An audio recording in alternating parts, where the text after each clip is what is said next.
my last great find, there was an estate sale here. Well, it was in Birmingham. So it was about an hour and a half. It was actually right down the street from Nick's house. And they had these pictures, and I saw pictures of old Star Wars vehicles and the Death Star. Didn't see any figures, but I'm like, if somebody has pictures of vehicles and bases, they have figures. Yeah. I mean, 100%, unless they moved them already. So I called the auction site and said, do you guys still have those Star Wars toys? And they were like, yes. And today's our last day. They're still all here. And I'm like, I was blown away by that, first of all. So I said, I'm on my way to come get them right now. I said, hold them for me. So an hour and a half later, I show up. Junkman, I walk in, and the Star Wars stuff was very affordable. I think the guy, I think I got 2 huge boxes for like $100. And we're talking about the Death Star, X-Wings, TIE Fighters, and handfuls of figures, many with weapons. Like, I struck it rich. But, I said, do you guys have any more old toys? Because that's something that we always have to follow that up with. If I find Star Wars, the next logical question is, well, hey, I collect all 80s and 70s boy toys. Do y'all have anything else? Well, yeah, we got some of that G.I. Joe stuff upstairs. So I go upstairs, Junkman. The most pristine collection of G.I. Joe figures I have ever seen. All from 1982 through 85, probably about 120 figures, all complete. They needed O-ring replacements. The Mickey Mouse Cobra Commander, like, that's a $200 piece right there. Yeah. I said, how much do you want for all the G.I. Joes? He said, I'll take $1 a figure. And I said, yes, sir, I'll do that. Yeah. Thank you so much. Like, I felt like I was, 7 years old. Like, that's how excited I was. Yeah, that's how I felt with that blue snaggle. Although I already had a blue snaggle tooth. It was just, oh my God, I was like, hope he doesn't say anything.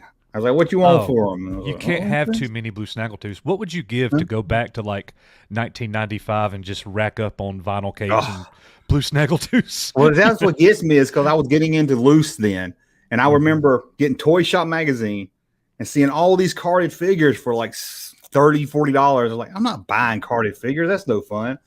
And now I wish I bought. I mean, I bought a couple at a comic book store, but it's like, man, even back then I was saying, if I held on to my toy stuff, now here I am again another 20 years saying, man, if I bought that stuff back then. So. I know, man. That's why I tell people, if they ever invent the time machine, I'm going back to see Jesus and I'm going to Hills. Yeah. But yeah, I can remember seeing a Final Cape Jawa in those Toy Shop magazines. And there's like $100, $200 maybe. Yeah. But then you had to write a check, you had to mail it, or a money order, wait 6 weeks, and you never know who's going to get ripped off or not. So I never took the step, but I was like, man, now going back.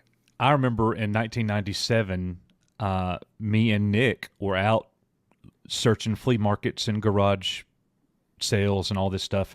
We went to a local flea market, and a guy had a case of just old random hodgepodge action figures. But inside that case was a double telescoping Luke. Oh, this no. This is 1997, so it was going for about $300-ish at the time, I think. Yeah. The guy wanted $100 for the whole case. I was 17 years old and didn't have $100. So I go beg my grandmother for $100, and she would not give it to me. God rest her soul. Mean old woman. Man, I would have found $100 somewhere. Oh, I look, I told Nick I was 17, and me and Nick were like, you distract him and I'm just gonna take it. Yeah. We went back. I was literally about to steal this thing, and I did not have the brass to do it. So I didn't do it. Yeah, that's tough. I wonder what happened to it. But there's no telling. That guy, I remember that guy. He was a piece of crap, but he passed away of cancer. But he had a huge collection of all kinds of stuff, and actually went. He and his wife opened up a toy store.